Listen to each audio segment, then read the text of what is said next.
우리가 신앙생활 잘하기 위해서 인생살이도 그렇지만은 이 인내, 끈기가 필요해요. 더구나 오늘 히브리서의 독자들은 어려운 상황 속에서 신앙생활을 하고 있는 사람들입니다. 많은 박해도 있고 시험도 있고 또 내면적으로도 갈등이 있을 수 있어요. 그때 오늘 히브리서 기자는 끝까지 시작한 거 확신을 가지고 붙들고 나아가라고 격려를 하고 있습니다. 사실 인생살이에서 이게 중요해요. 그 야곱이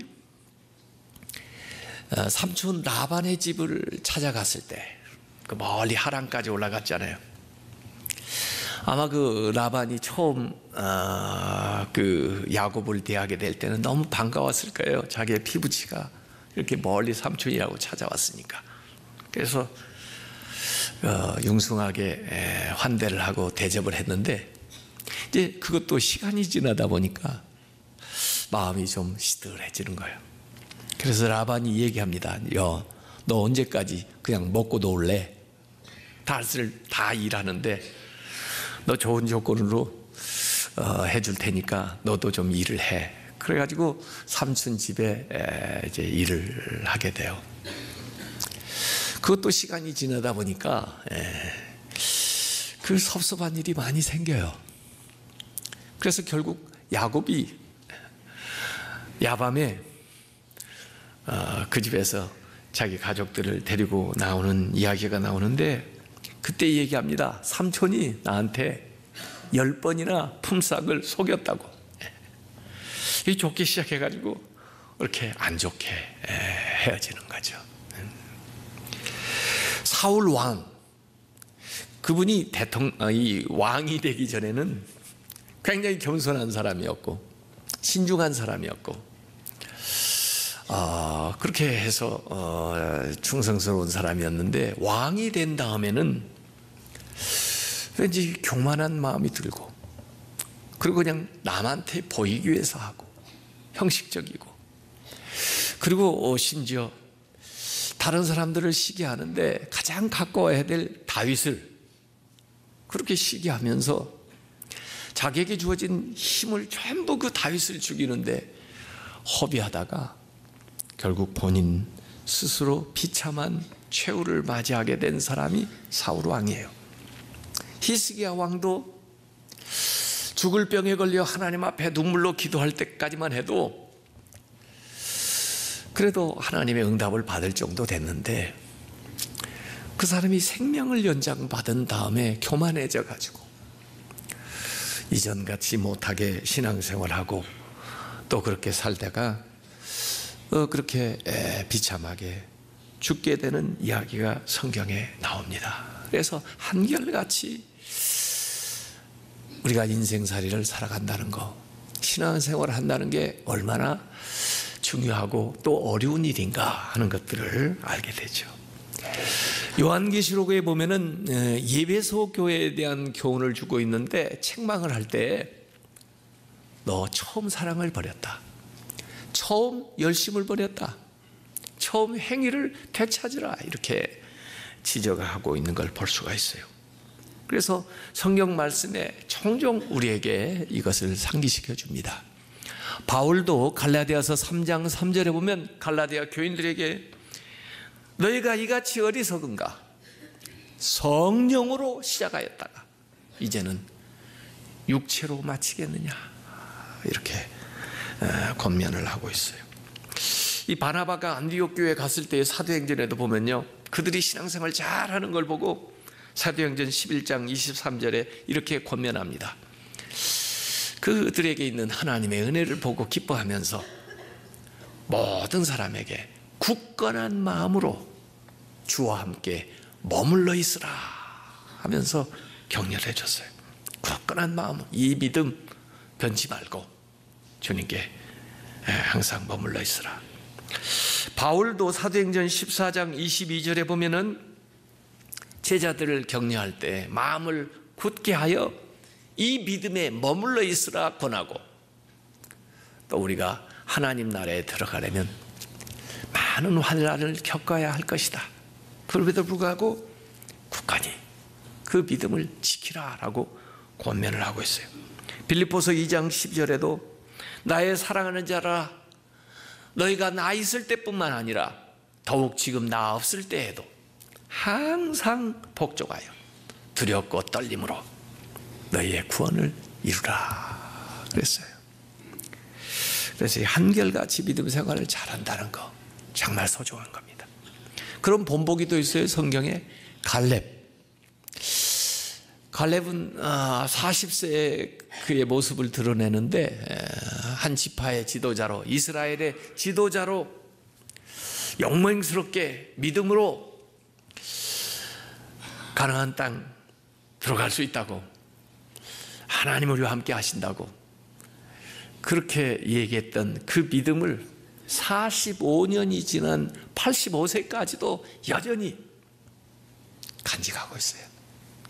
그래서 자원에서 가장 강력한 아낙 자손이 살고 있는 그 산지를 나에게 달라고, 내가 그곳에 가서 전쟁을 정결하겠다고. 그 갈렙은 한결같은 그런 믿음, 한결같은 주님을 향한 충성, 도전하는 정신, 용기를 가지고 살았던 사람이에요. 사무엘도 그 퇴장이 아름다운 사람이에요. 지난 주간에 소천하신 빌리그레암 목사님 99세까지 살았는데 그분도 평생 전도자의 삶을 잘 살아서 아름답게 마무리를 했습니다. 우리 모두도 이와 같은 믿음의 아름다운 유종의 미를 거두시길 주님의 이름으로 축원합니다. 우리가 하늘의 부르심을 받고 지금 순례의 길을 가고 있어요. 광야에서 끝나면 안 돼요. 광야에서 사라지면 안 돼요. 하늘나라까지 가야 돼요. 가나안까지 들어가야 돼요. 하나님이 주시는 그 안식에 도달해야 돼요. 그런데 이스라엘은 애굽에서 나오기는 나왔는데 가나안에 들어가지 못하고 대부분의 사람들이 광야에서 쓰러졌어요. 하나님은 신실했지만은 하나님과 언약한 그 인간이 자기의 책임을 제대로 감당하지 못했기 때문에 쓰러진 거예요. 그래서 이 광야 40년 생활을 그 되짚어보면서 하나님이 얼마나 신실하셨는가 하는 걸 우리에게 보여주는 반면에 이스라엘은 얼마나 불순종을 했는가 하는 것들을 우리에게 보여주고 있어요. 그래서 그 구약에 출애굽에 또 있었던, 그리고 민수기에 얘기했던 그 오경에 나오는 그 출애굽 사건을 다윗은 시편에서 다시 상기하면서 백성들에게 교훈을 주고 있는 내용들이 시에 많이 나오는데, 오늘 히브리서에는 그 다윗의 시편 95편 7절부터 11절을 인용해가지고 그 다음에 히브리서의 독자들에게 설교를 하고 있는 내용이 오늘 읽은 내용이에요. 사실 이 시편 95편의 전반부는 하나님이 하신 일에 대한 찬양과 감사가 나오다가 7절부터 분위기가 좀 바뀌어가지고 그 민수기 때 광야에서 있었던 이스라엘의 그 출애굽의 정황을 설명을 하면서 그때처럼 하지 말자 하는 이야기를 이 다윗은 주고 있는 것인데, 12일이면 도달할 수 있는, 모세의 인도만 제대로 받았으면은 그 광야를 잘 알고 있는 모세가 12일이면 데리고 갈 수 있는 그 가나안 땅에 40년을 걸려도 가지를 못하고 광야에서 다 쓰러지고 여호수아와 갈렙, 그리고 새로 온 세대만이 그 가나안에 들어갔던 그 이야기를 우리에게 상기시켜 줍니다. 왜 이렇게 40년 동안 그들은 광야에서 방황할 수밖에 없었느냐? 하나님을 거역하고 마음을 완악하게 했기 때문에 그렇다는 거죠. 거역하고 완고하고 시험하고 미혹하고 반역하고 원만하고 우상 숭배했기 때문에, 그래서 그 출애굽 세대의 그 불신앙을 반면교사 삼으라고 다윗은 이 시편에서 얘기를 하고 있는 거예요. 근데 그 다윗의 시편을 인용하면서 오늘 히브리서는 성령이 이르신 바와 같이, 다윗을 통해서 사실은 성령이 말씀하셨다는 거죠. 성경, 모든 게 사실 성령께서 말씀하시는 거죠. 그래서 이스라엘이 그 무리바, 마사, 무리바는 반역이고 마사는 시험하는 건데, 목마르니까 그냥 물을 주세요 하면 될 걸, 하나님이 우리 가운데 계신가 안 계신가 이런 식으로 나와요. 배가 고프면 먹을 걸 주세요 하고 구하면 될 걸, 어찌하여 하나님께서 우리를 이곳에 인도해가지고 우리를 망하게 하는가, 이렇게 얘기하는 거예요. 안악자손을 보면은 하나님 우리에게 힘을 주셔서 그들을 물리칠 수 있도록 우리와 동행해 주세요, 그렇게 기도하는 대신에, 아니 우리는 절대로 거기 들어가지 못한다, 우리는 그들에게 비하면 메뚜기 새끼다, 이렇게 번번이 그들은 하나님을 반역하고 또 하나님을 불신하고 또 하나님을 시험을 해요.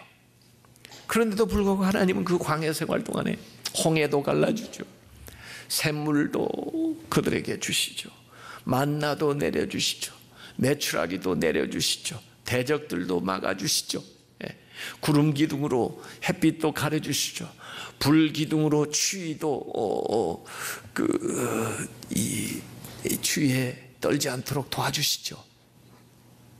하나님은 그 광야에서 얼마나 그들에게 신실하게 그들의 필요한 것을 도와주셨는가. 하나님의 신실하심과 이스라엘의 불신앙이 아주 극명하게 대조되어 보이는 것이 광야 생활이에요. 오늘 히브리서 기자는 10절에 그들이 항상 마음이 미혹이 됐다, 항상 마음이 미혹이 됐으니까 습관적이에요. 불평이 습관적이에요. 불신앙하는 것이 습관적이에요. 민수기 14장 22절 23절에 보면 그때 그들의 모습을 이렇게 얘기했습니다.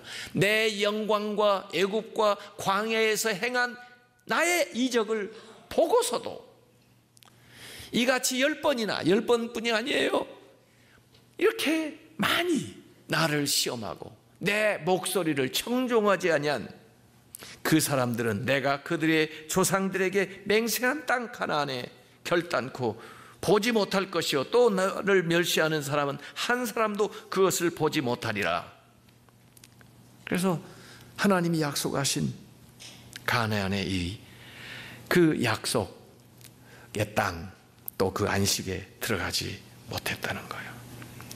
그래서 오늘 너희가 그 음성을 듣거든 하면서 7절과 또 15절에 반복해서 그 음성에 순종하라고 우리에게 권면을 하고 있습니다.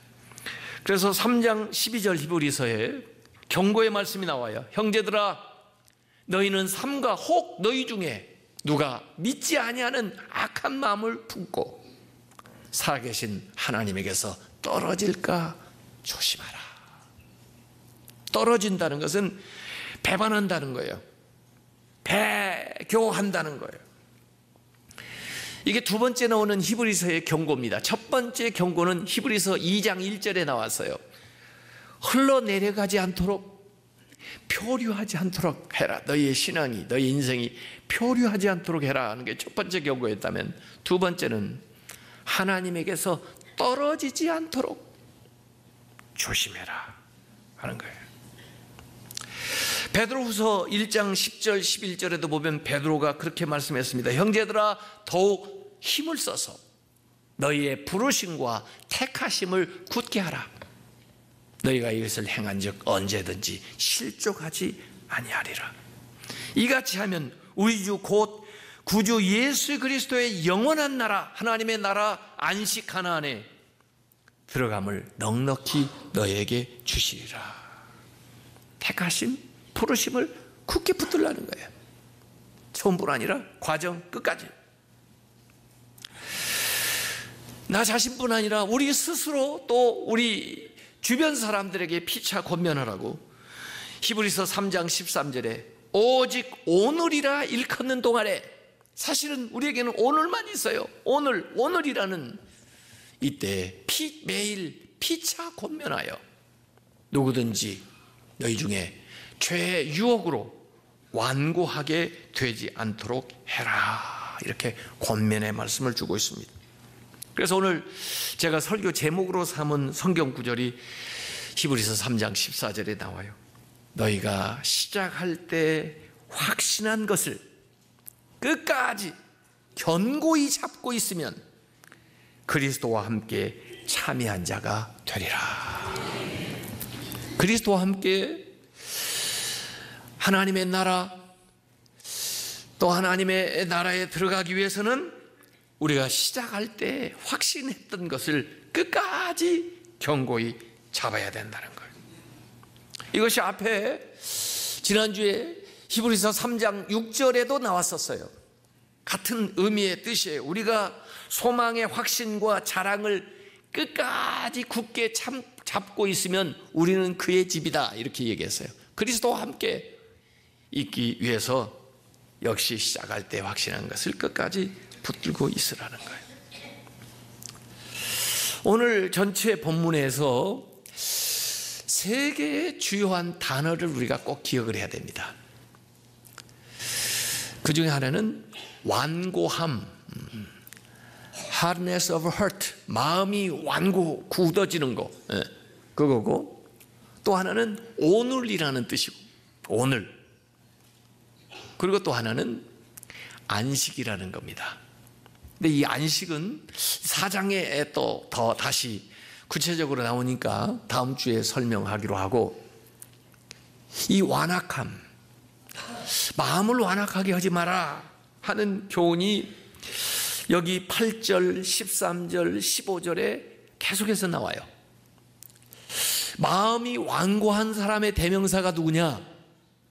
바로 바로입니다.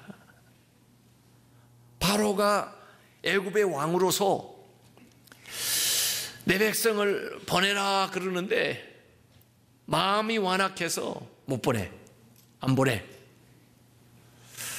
그래가지고 심판을 당해요. 벌을 받습니다. 그 벌을 받게 되니까 그제서야 뉘우치고 다 나가.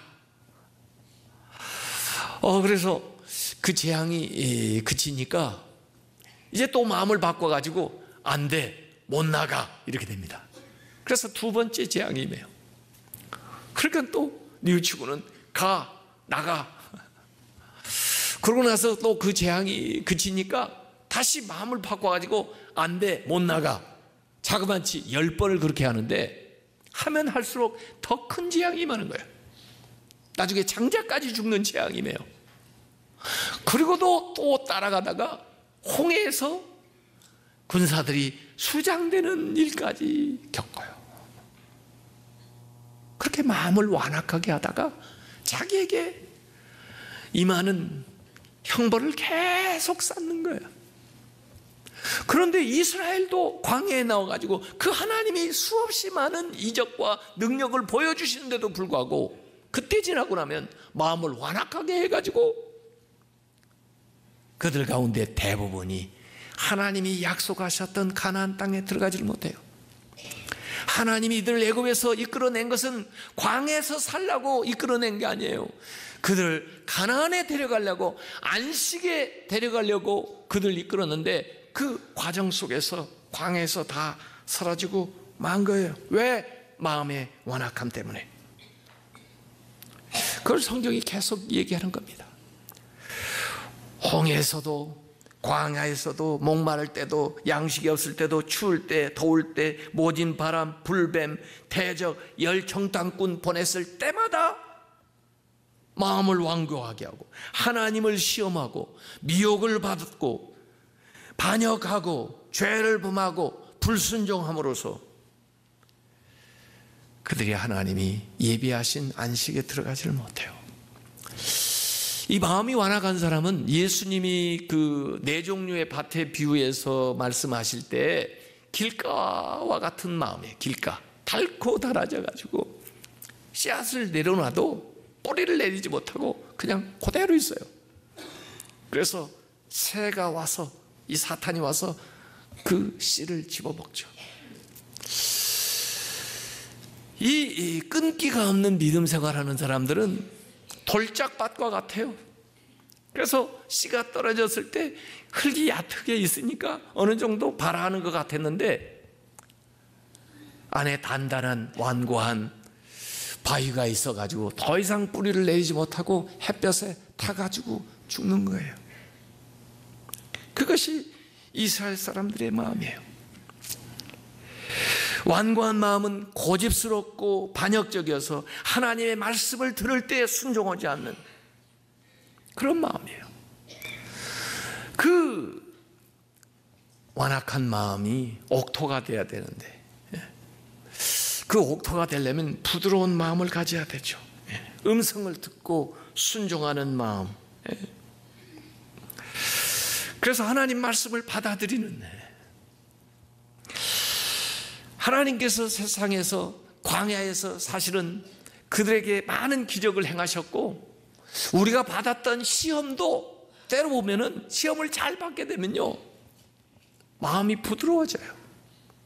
그래서 포용적이고 유연한 사람이 돼요. 근데 시험을 잘못 받으면요, 시험에 합격하지 못하면요 오히려 완악해지는 거예요. 그리고 오늘이라는 단어가 여기에 또 여러 번 나옵니다. 오늘날 주의 음성을 듣거든 그러는데, 사실 그 과거에 있었던 이야기를 하면서 오늘이라고 얘기해요. 이스라엘 광야에서 있었던 일이 옛날 얘기가 아니고 오늘 우리에게 주는 말씀이라는 거예요. 사실 하나님은 영원하신 하나님, 그리고 동일하신 하나님이기 때문에 하나님에게는 영원한 현재예요. 과거야 미래가 한꺼번에 이 현재 속에 들어있어요. 그래서 우리가 살아계신 하나님으로 오늘 하나님을 경험하는 거예요. 성령께서는 이전에 성경에 쓰여진 모든 말씀을 오늘 나에게 주는 말씀으로 들려지도록 말씀하고 계시는 거예요. 그래서 이것은 오늘 우리가 순종해야 되는 영원한 진리예요. 우리는 영원한 eternal now, 영원한 현재에 살고 있어요. 성경이 과거에만 있었던 사건이 아니라 오늘도 벌어지는 거예요. 성령을 통해서 시간과 공간을 초월해가지고 오늘을 살아가는 우리에게 교훈을 주고 있는 거예요. 그래서 그 이스라엘이 과거 세대가 실패했던 것들을 거울 삼아서 오늘 우리가 그 실패를 반복하지 말으라고 이 말씀을 우리에게 주는 겁니다. 히브리서 3장 18절, 하나님이 누구에게 맹세하사 그의 안식에 들어오지 못하리라 하셨느냐? 곧 순종하지 아니하던 자에게가 아니냐 얘기했습니다. 안식, 다음 주간에 더 이어서 이 얘기를 하겠습니다만은, 누가 그 안식 가나안 하나님 나라에 못 들어갔냐? 순종하지 않던 자들이 들어가지 못했다 그거예요. 아니, 모세의 말에 순종하지 못해서 못 들어갔다면 그 모세보다 더 위대하신 하나님의 아들 예수 그리스도의 말씀을 불순종하면 어떻게 되겠어요? 여호수아와 갈렙 외에 들어가지를 못했어요. 마지막 오늘 결론 3장 19절에 그들이 믿지 아니함으로 능히 들어가지 못한 것이라. 믿어야 들어가는 거예요. 가나안도 그렇고 안식에도 그렇고 하나님 나라에도 믿지 않으면 들어갈 수가 없어요. 믿음으로 가는 나라, 하나님 나라. 그래서 오늘 부정적인 형식으로 표현을 해서 더 강조하고 있는 것인데, 믿음을 가져야 들어간다는 거예요. 광야 생활 지나고 믿음을 가졌던 여호수아와 갈렙과 그를 따르는 세대가 가나안 땅에 들어간 것처럼 인생의 광야, 신앙생활의 광야 시대를 지나고 있는 우리들이 믿음을 가지고 끝까지 주님을 붙들고 살아가면은 결국 영원한 안식, 하나님의 나라에 들어가게 된다는 말씀입니다. 이 믿음으로 승리하는 성도들 다 되시기를 주님의 이름으로 축원합니다.